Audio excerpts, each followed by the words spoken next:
Gumalaw. Yan. Ito yung aking, kabats pala eh. Yan yung T4, Taurus T4, yan.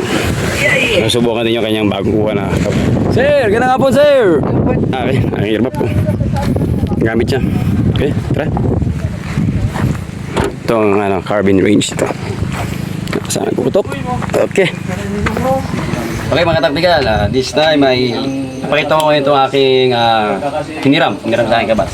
Aking kabas yan. Ngayon testingin yung kanyang Taurus T4 sa carbon range na to. Bali, isa-isa natin yung ano ba yung mga classification nito or specification itong ating Taurus T4. Una-una, sa kanyang barrel, makita natin ay yung meron siyang 14 inches barrel. No? And then sa kanyang bat ay same na siya, adjustable. Kabaka nyo lang to. Sunod lang siya na mga tulad sa issue ng sa EFP, yung mga natural na normal na bat lang ginagamit ito. And then sa kanyang ito kasi hindi talaga ito yung ano niya, yung kanyang sight, rear sight. Bali nilagay na lang ito nung kanyang bats. Pero yung ano niya talaga is yung iron sighted. Folding siya, folding. Makita nyo yung kanyang railings, napakahaba. Kasi ito ay tinatawag nilang M-lock. M-lock. Yan. Yan. Tapos ano naman sa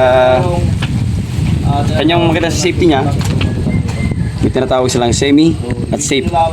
Kung mapapansin nyo, hanggang safe, semi lang siya. Yan. Kasi hindi siya pwede sa full auto. Yung civilian version ng 556. Ang kanyang caliber pala, mga tactical is 556mm. Pwede rin ito sa, sa green tip. Kaya subukan natin mamaya sa green tip. Okay? So far, maganda naman siya. Ang saan grip niya is okay naman. Sa maliit ang kamay. Normal lang din naman. Sa kanyang trigger, di pa natin testing mamaya. Mamaya testing natin kung ano ba yung maganda ba yung kanyang sa trigger pull niya, kung magaan. Actually ngayon ko lang tanawakan at sa tali natin ikasa kung malambot siya. So far maganda naman siya ikasa, malambot. Tingnan natin yung trigger pull niya. Dito yung ano niya, dito yung brute po. Dito yung below side. Pagsamahin mo lang yan kasi dito yung slack niya then maganda rin, malambot pa rin siya. Malambot siya. Pero maganda kung matesting natin mamaya kung talagang soft siya. No? Yan. Yan muna yung aking konting may share muna yun. Pero may puputok natin ito para malaman natin kung maganda ba talaga itong Taurus T4. Kaya alis na. Abangan ito. Okay?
Sige mo, kung walang tanong, pwede naman natin Nice. Yan. 1, 2, 3,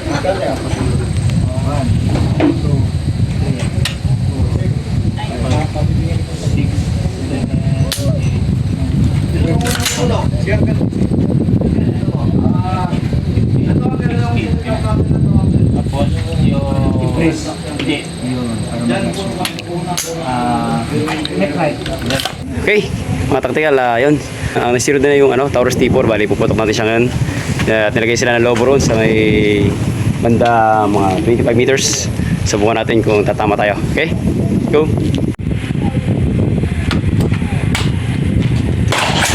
Bye, Ray! Bye, Ray!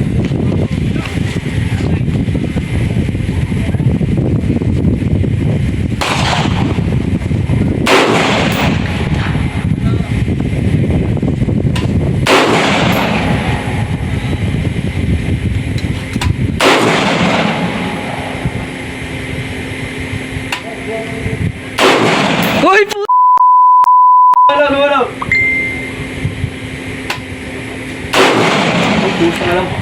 Ano pre? Nawala. Di wala ba?